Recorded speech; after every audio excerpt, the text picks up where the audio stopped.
Hello बच्चों, कैसे हो आप लोग? अच्छे होंगे बेटा।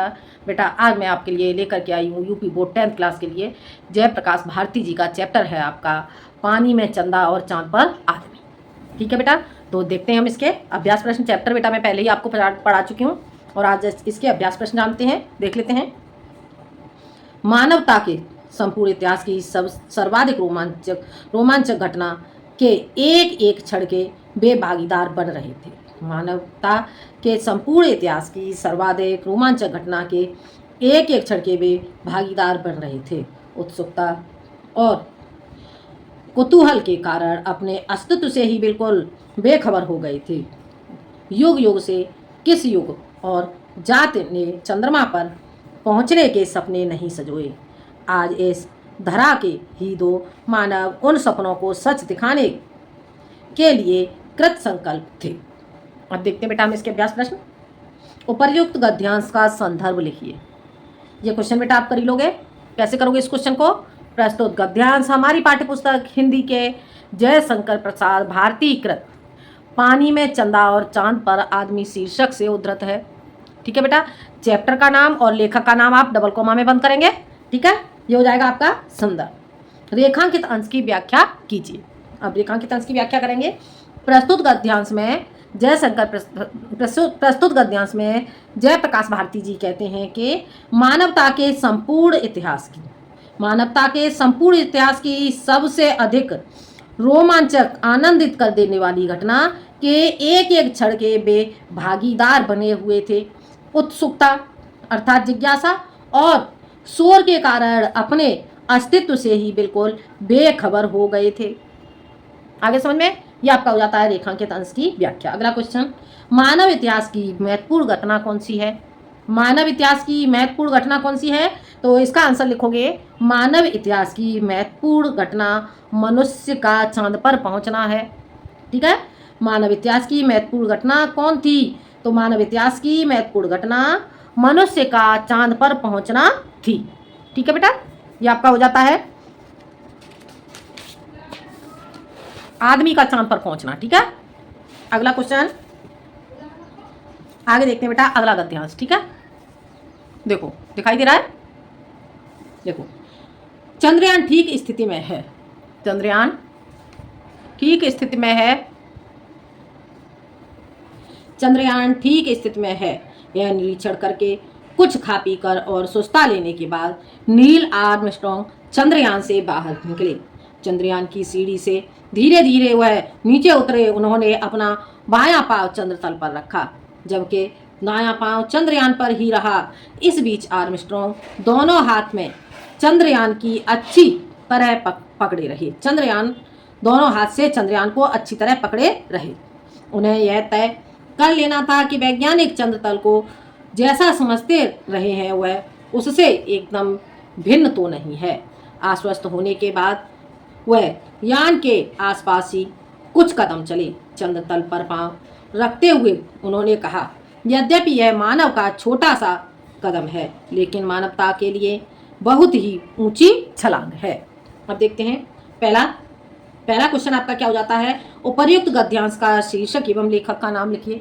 ठीक है, तो ये क्वेश्चन बेटा आप कर ही लोगे। उपर्युक्त गद्यांश के शीर्षक का नाम पानी में चंदा और चांद पर आदमी। ठीक है, और लेखक का नाम जयप्रकाश भारती।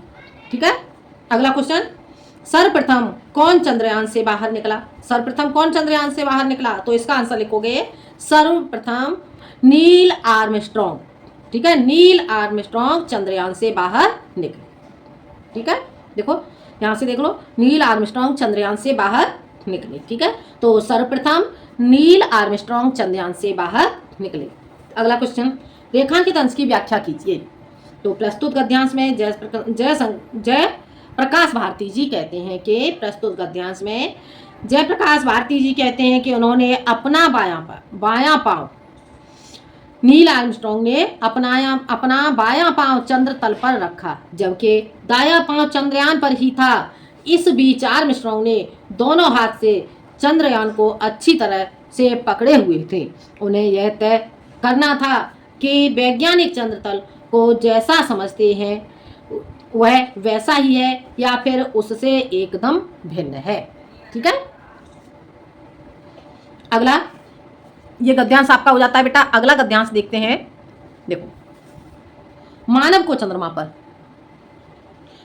चंद्रमा पर उतारने का यह सर्वप्रथम प्रयास होते हुए भी असाधारण रूप से सफल रहा। यद्यपि हर क्षण हर पग पर खतरे थे, चंद्र तल पर मानव के पांव के निशान उसके द्वारा वैज्ञानिक तथा तकनीकी क्षेत्र में की गई असाधारण प्रगति के प्रतीक हैं। जिस क्षण डगमग डगमग करते मानव के पग उस धूल धूसरित अनछुई सतह पर पड़े तो मानो वह हजारों लाखों साल से पालित पोषित सैकड़ों अंधविश्वासों और कपोल कल्पनाओं पर पद प्रहार ही हुआ। कवियों की कल्पना के शलोने चांद को वैज्ञानिकों ने बदसूरत और जीवनहीन करार दे दिया। भला चंद्रमुखी कहलाना किसे रुचिकर लगेगा। अब देखते हैं बेटा हम इसके क्वेश्चन। पहला क्वेश्चन, उपर्युक्त गद्यांश का संदर्भ लिखिए। ये क्वेश्चन आप कर ही लोगे। अगला क्वेश्चन, गद्यांश के रेखांकित अंश की व्याख्या कीजिए।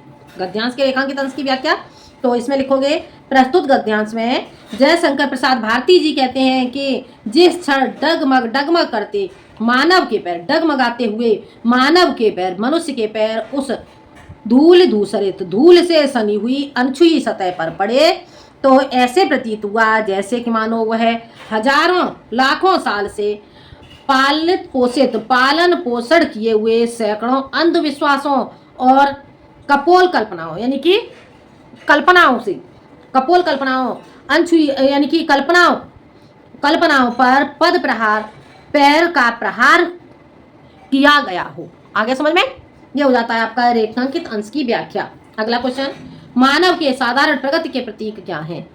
मानव के साधारण प्रगति के प्रतीक क्या हैं, तो इसमें लिखोगे, इसका आंसर लिखोगे, देखो यहाँ से, चंद्र तल पर मानव के पांव के निशान, चंद्र तल पर मानव के पांव के निशान उसके द्वारा वैज्ञानिक तथा तकनीकी क्षेत्र में की गई असाधारण प्रगति के प्रतीक हैं। आगे समझ में, तो मानव के साधारण प्रगति के प्रतीक क्या हैं, चंद्र तल पर मानव के पांव के निशान उसके द्वारा वैज्ञानिक और तकनीकी क्षेत्र में की गई असाधारण प्रगति, ठीक है, असाधारण प्रगति के प्रतीक हैं। आगे समझ में। अगला गद्यांश देखते हैं बेटा। ये गद्यांश आपको समझ आ गया होगा। अगला गद्यांश देखते हैं। देखो, हमारे देश में ही नहीं संसार की प्रत्येक जाति ने अपनी भाषा में चंद्रमा के बारे में कहानियां गढ़ी हैं और कवियों ने कविताएं रची हैं। किसी ने उसे रजनीपति माना तो किसी ने उसे रात्रि की देवी कहकर पुकारा। किसी बिरहड़ी ने उसे अपना दूत बनाया तो किसी ने उसके पीलेपन से क्षुब्ध होकर उसे बूढ़ा और बीमार ही समझ लिया।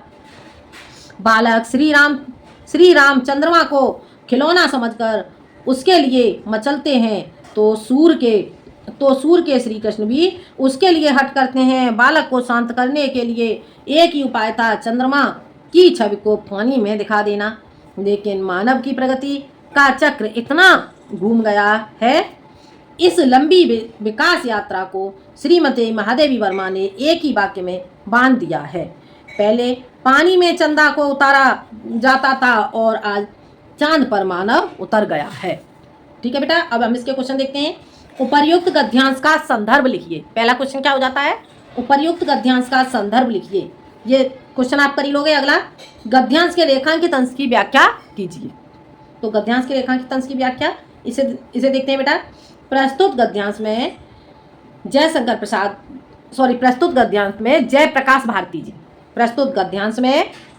भारती जी कहते हैं कि हमारे देश में ही नहीं संसार की प्रत्येक जाति ने अपनी भाषा में चंद्रमा के बारे में कहानियां रची हैं, कहानियों की रचना की है और कवियों ने कविताओं की रचना की है। किसी ने उसे रजनीपति अर्थात रात्रि का स्वामी माना है, किसी ने उसे रात्रि का स्वामी माना है तो किसी ने उसे रात्रि की देवी कहकर पुकारा है।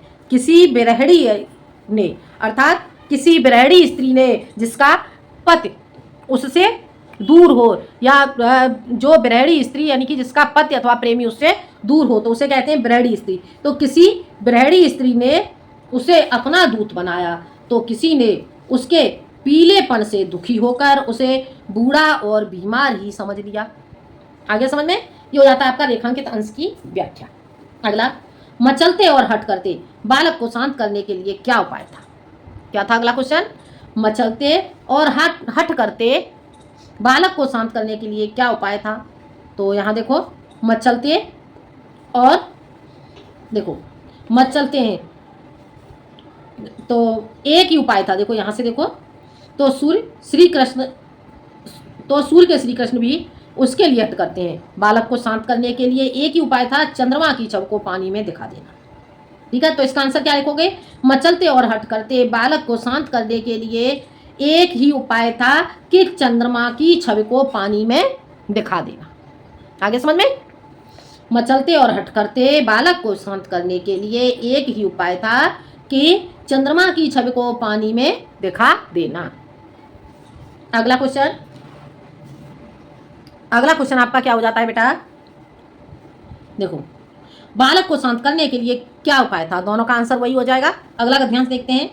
मानव मन सदा से ही अज्ञात के रहस्यों को खोलने और जानने समझने को उत्सुक रहा है। मानव मन सदा से ही अज्ञात के रहस्यों को खोलने और जानने समझने को उत्सुक रहा है। जहाँ तक वह नहीं पहुँच सकता था, वहाँ वह कल्पना के पंखों पर उड़कर पहुँचा। उसकी अनगढ़ और अविश्वसनीय कथाएं उसे सत्य के निकट पहुंचाने में प्रेरणा शक्ति का काम करती रही। अब देखते हैं बेटा, हम आगे देखते हैं। अंतरिक्ष योग का सूत्रपात 4 अक्टूबर 1957 को हुआ था, जब सोवियत रूस ने अपना पहला स्पुतनिक छोड़ा। प्रथम अंतरिक्ष यात्री बनने का गौरव यूरी गागरिन को प्राप्त हुआ। अंतरिक्ष युग के आरंभ के ठीक 11 वर्ष 9 माह 17 दिन बाद चंद्र तल पर मानव उतर गया। ठीक है बेटा, अब देखते हैं इसके क्वेश्चन देखते हैं बेटा। देखो, उपर्युक्त गद्यांश का संदर्भ लिखिए। ये क्वेश्चन बेटा आप लोग कर ही लोगे। उपर्युक्त गद्यांश का संदर्भ, गद्यांश के रेखांकित अंश की व्याख्या कीजिए। तो देखते हैं रेखांकित अंश की व्याख्या। देखो, प्रस्तुत गद्यांश में जयप्रकाश भारती जी कहते हैं कि मानव मन, मनुष्य का मन सदैव से ही अज्ञात अनजान रहस्यों को खोलने और जानने समझने के लिए उत्सुक रहा है। जहाँ तक वह नहीं पहुँच सकता था, वहाँ वह कल्पना के पंखों से उड़कर पहुँचा, अर्थात मन में कल्पना करके वहाँ पर पहुँचा। उसकी अनगढ़त, उसकी अज्ञात और अविश्वसनीय कथाएं उसे सत्य के निकट पहुँचाने में प्रेरणा शक्ति का काम करती रही, अर्थात उसे प्रेरणा प्रदान करती रही हैं। आगे समझ में, ये आपका हो जाता है रेखांकित अंश की व्याख्या। अगला क्वेश्चन, मनुष्य को सत्य के निकट पहुंचाने में कौन शक्ति काम करती रही है? तो मनुष्य को सत्य के निकट पहुंचाने में उसकी अनगढ़ और अविश्वसनीय कथाएं उसे प्रेरणा शक्ति प्रदान करती रही हैं। आगे समझ में, मनुष्य को सत्य के निकट पहुंचाने में कौन शक्ति काम करती रही है? तो मनुष्य को सत्य के निकट पहुंचाने में उसकी अनगढ़ और अविश्वसनीय कथाएं उसे प्रेरणा शक्ति प्रदान करती रही हैं। अगला, अंतरिक्ष योग का आरंभ कब हुआ? प्रथम अंतरिक्ष यात्री बनने का श्रेय किस व्यक्ति को है? तो अंतरिक्ष योग का आरंभ कब हुआ? देखो, अंतरिक्ष योग का सूत्रपात 4 अक्टूबर 1957 को हुआ। ठीक है, तो अंतरिक्ष युग का आरंभ 4 अक्टूबर 1957 को हुआ। और अगला, प्रथम अंतरिक्ष यात्री बनने का श्रेय किस व्यक्ति को है? तो प्रथम अंतरिक्ष यात्री बनने का श्रेय यूरी गागरिन को है। आगे समझ में, एक बार फिर से देख लो। अंतरिक्ष योग का आरंभ 4 अक्टूबर 1957 को हुआ। प्रथम अंतरिक्ष यात्री बनने का श्रेय यूरी गागरिन को प्राप्त हुआ। ठीक है, अगला क्वेश्चन, मनुष्य जहां नहीं पहुंच सकता, वहां पहुंचने के लिए उसने क्या किया? तो मनुष्य जहां नहीं पहुंच सकता, वहां पहुंचने के लिए उसने कल्पना के पंखों पर उड़कर उसकी कल्पना के पंखों पर उड़कर पहुंचा। ठीक है, वहां पहुंचने के लिए उसने क्या किया, तो मनुष्य जहां नहीं पहुंच सकता वहां पहुंचने के लिए उसने कल्पना के पंखों पर उड़कर पहुंचा। मानव मन सदैव किसके लिए उत्सुक रहा, तो मानव मन सदैव किसके लिए उत्सुक रहा है, ये देखो, मानव मन सदा से ही अज्ञान के रहस्यों को खोलने और जानने समझने को उत्सुक रहा है। आगे समझ में, मानव मन सदैव ही अज्ञात के रहस्यों को खोलने और जानने समझने को उत्सुक रहा है। हो गया क्लियर, समझ आ गया बेटा। अगला देखते हैं, लास्ट पैराग्राफ है बेटा, ये देखो, अभी चंद्रमा के लिए अनेक उड़ानें होंगी, अभी चंद्रमा के लिए अनेक उड़ानें होंगी, दूसरे ग्रहों के लिए मानव रहित यान छोड़े जा रहे हैं, अंतरिक्ष में परिक्रमा करने वाला स्टेशन स्थापित करने की दिशा में तेजी से प्रयत्न किए जा रहे हैं। ऐसा स्टेशन बन जाने पर ब्रह्मांड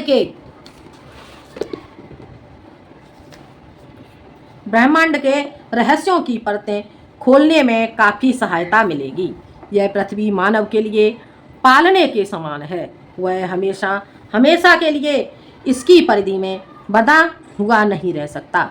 अज्ञात की खोज में वह कहाँ तक पहुँचेगा, कौन कह सकता है। अब देखते हैं बेटा इसके क्वेश्चन। उपर्युक्त गद्यांश का संदर्भ लिखिए, ये क्वेश्चन आप कर ही लोगे। ठीक है, अगला क्वेश्चन, अंतरिक्ष में स्टेशन बन जाने में से किसमें सहायता मिलेगी, तो इसका आंसर देखो, अंतरिक्ष में स्टेशन बन जाने से किसमें सहायता मिलेगी, तो ऐसा स्टेशन बन जाने से, तो इसका आंसर लिखोगे, अंतरिक्ष में स्टेशन बन जाने से ब्रह्मांड के रहस्यों की परतें खोलने में काफ़ी सहायता मिलेगी। आगे समझ में, एक बार फिर से देख लो, अंतरिक्ष में स्टेशन बन जाने से ब्रह्मांड के रहस्यों की परतें खोलने में काफ़ी सहायता मिलेगी। हो गया क्लियर, समझ आ गया। अगला क्वेश्चन, रेखांकित अंश की व्याख्या कीजिए, तो इसका आंसर लिखोगे, प्रस्तुत गद्यांश में जयप्रकाश भारती जी कहते हैं कि अभी चंद्रमा के लिए अनेक उड़ानें होंगी। जयप्रकाश भारती जी कहते हैं कि अभी चंद्रमा के लिए अनेकों उड़ानें होंगी, दूसरे ग्रहों के लिए मानव रहित यान छोड़े जा रहे हैं, दूसरे ग्रहों के लिए मानव से रहित यान छोड़े जा रहे हैं, अंतरिक्ष में परिक्रमा करने वाला स्टेशन स्थापित करने की दिशा में तेजी से प्रयत्न किए जा रहे हैं। ऐसा स्टेशन बन जाने पर ब्रह्मांड के अनेकों रहस्यों की परतें खोलने में काफ़ी सहायता मिल सकेगी। आ गया समझ में, तो ये हो जाता है बेटा आपका रेखांकित अंश की व्याख्या। ठीक है बेटा, तो ये थे बेटा आपके जय प्रकाश भारती जी का चैप्टर के अभ्यास प्रश्न। ठीक है, तो ये चैप्टर बेटा आपको समझ में आ गया होगा। बेटा वीडियो पसंद आए तो लाइक करें, शेयर करें और सब्सक्राइब करें। आज के लिए इतना ही, मिलते हैं हम अगले वीडियो में एक नए टॉपिक के साथ। जब तक के लिए धन्यवाद।